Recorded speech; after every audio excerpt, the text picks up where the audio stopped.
The new season of Siege Operation Twin Shells was revealed today, and I'm going to break down everything there is to know for this upcoming season. Now make sure to go down and smash that like button and go into the comment section. Let me know what your thoughts are on this upcoming season. Now in this video we're going to break down Skopos, everything there is to know about this new operator, how it works, all the different interactions with this op, and of course the brand new weapon, the PCX-33. We'll go into detail on that. Now with all of that, there's a ton of other changes coming this season, including the addition of a new competitive alpha pack to coincide with the introduction of the Siege Cup, which will be available on PC this season.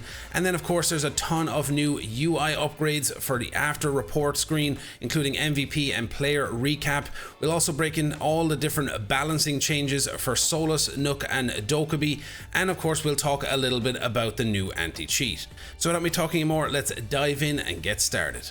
So let's take a look at the loadout for Skopos. It is a 2-speed, 2-health operator with the addition of the brand new weapon, the PCX-33. Now the only downside is the only primary weapon available for the operator, but it is a strong weapon and a lot of fun to use with very little recoil. It has 36 damage with 745 RPM. You can see all the stats in the bottom right of the screen. Now the same goes for the secondary weapon. You only have one available to you, the P229, and you have impacts and proxies in pocket. Now as for the attachments, you have all the one-time scopes available to you. This gun would be sick if it had an ACOG, but these are the scopes that are available to you. You have all the barrels available to put on the gun too, including the extended barrel, and you have all the grips available as well. Now we're going to go into detail on how this operator works. The two bots named Talus and Colossus, one is an active bot and one is idle. You can't be using both at the same time or anything.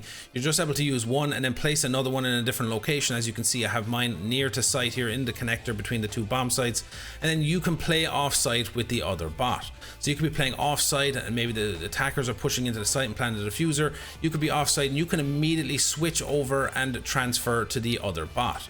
Now the thing is, these are robots, so there's no stims or armor to be able to be used here, but they do have separate health bars. Now this is huge because if you're in a bad gunfight and you want to push away from the attacker, you can run away and switch over to the other bot and you will have full HP.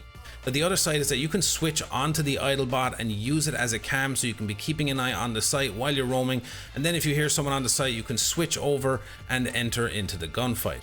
So there's going to be a lot of interesting combinations that you can use here, and also because it is a bot, it is immune to smokes, canisters and Fenrir because it don't breathe, so you're able to walk through the Fenrir and of course walk through smoke canisters.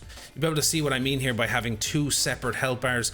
The one that I got shot at first has about 50 HP, and I was able to switch over to the other one which had full HP, and I could enter into the gunfight. So you can just swap back and forth between these bots and get into different gunfights, so it's going to be really interesting how this plays out throughout the new season. Of course, you can place the idle bot in very high traffic areas on site, and the defenders can use it for cover because it does act like a deployable shield as well.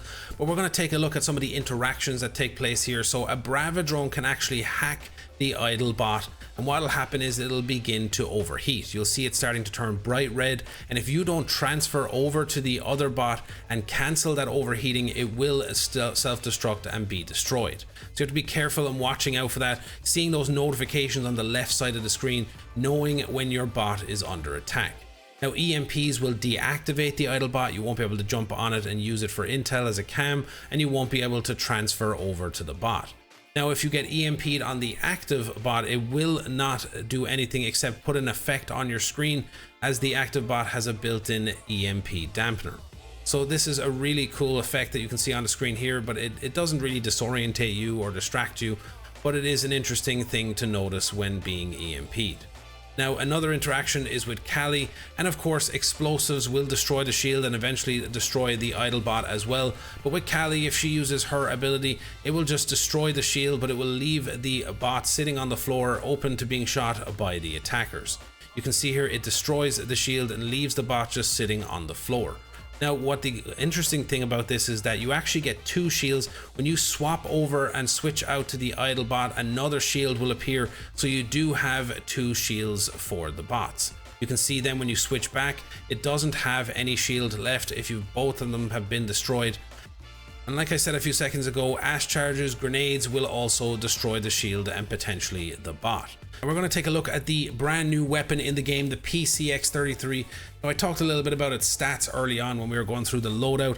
It is a very simple gun to use. It doesn't have a lot of recoil. Now, if you do let the gun go, you can see where the recoil pattern is. It kind of goes straight up into the air, slightly to the right, but overall it's pretty steady. So if you just hold your mouse back a little bit or use the sticks a little bit on the controller, you should be able to control this gun pretty easily. So it is a very simple weapon, especially for like people who are just coming onto the game, trying to get used to guns. This is a great kind of starter weapon to help you get used to the game.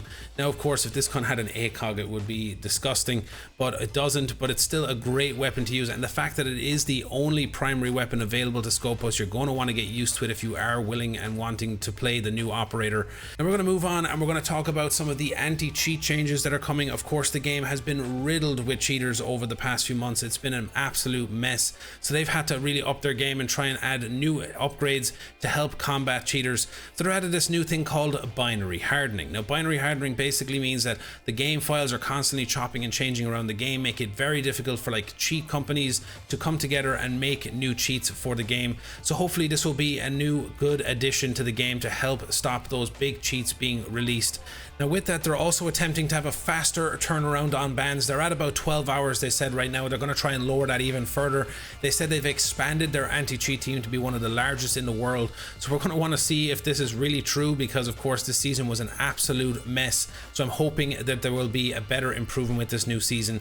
Now, with the Siege Cup, they're adding a new separate anti-cheat that will be activated just before the tournament starts to combat any cheaters trying to enter in with a team. So hopefully that will help fix any issues with the Siege Cup, because of course there's always the worry that you're going to lose a tournament to a cheater. Now, with that being said, the Siege Cup is coming in this season. It will be available on PC. It won't be available on console until season 4, but you'll be given the new comp alpha pack as compensation for not having it this season. Now, with that, they're adding a new currency into the game. It's called competitive coins that you can use to redeem these new competitive alpha packs available in the game. Now, other changes that are coming is the addition of being able to enter into the shooting range while you're matchmaking for a game. So if you're waiting to get into a ranked match and you're kind of sitting there, you can hop into the shooting range and get warmed up. This is a welcome addition. I feel like it should have been in the game once the shooting range was released, but I guess it took them some time to get that little bit of, settings right so that you can get into a shooting range and practice and get some warm up before diving into a match. Now, there's a lot of other changes that are coming, a lot of big UI upgrades that are coming to the game.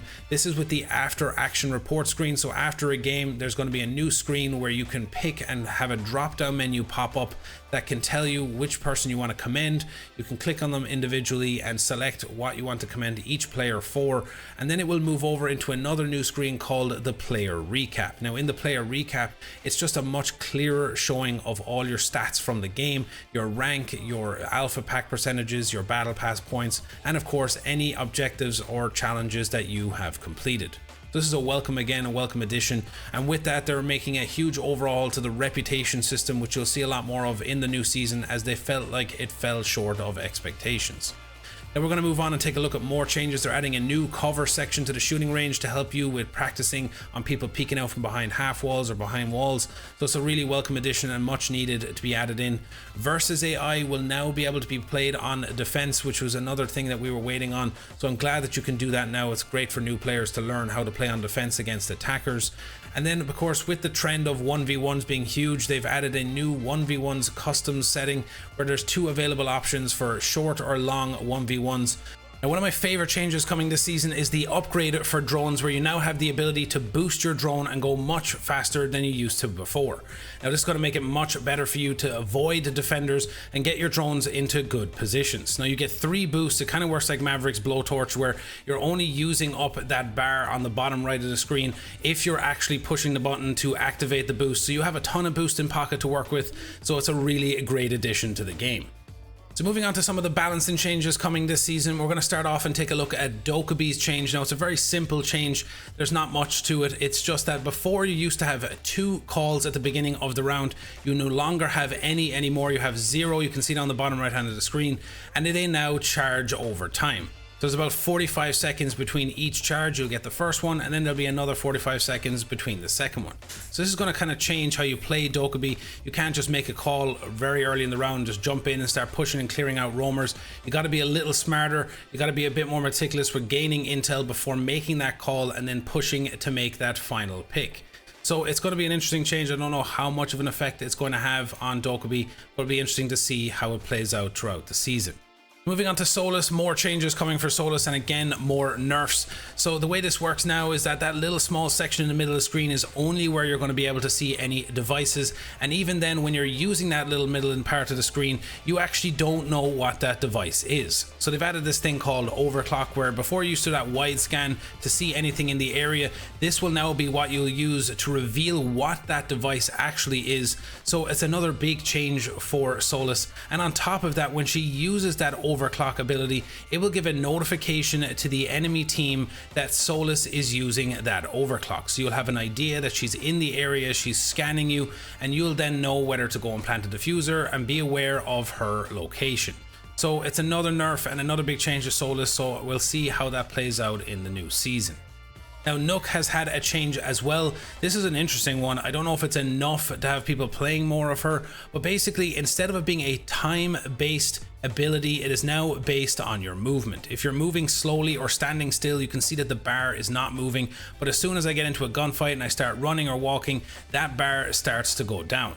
So it's a small change, but it'll be interesting to see how effective it is. But again, I feel like since they took away her silent step, anything you do to this operator just won't be enough. So that is it for the video today, guys. There's a lot to unpack with this video. There's so much content coming in this new season. It's a hell of a lot better than New Blood. Even Ubisoft have admitted that they dropped the ball with that one. So we're hoping that this season is going to be exciting, and hopefully those anti-cheat upgrades will help in getting rid of those cheaters so we can all play the game that we enjoy.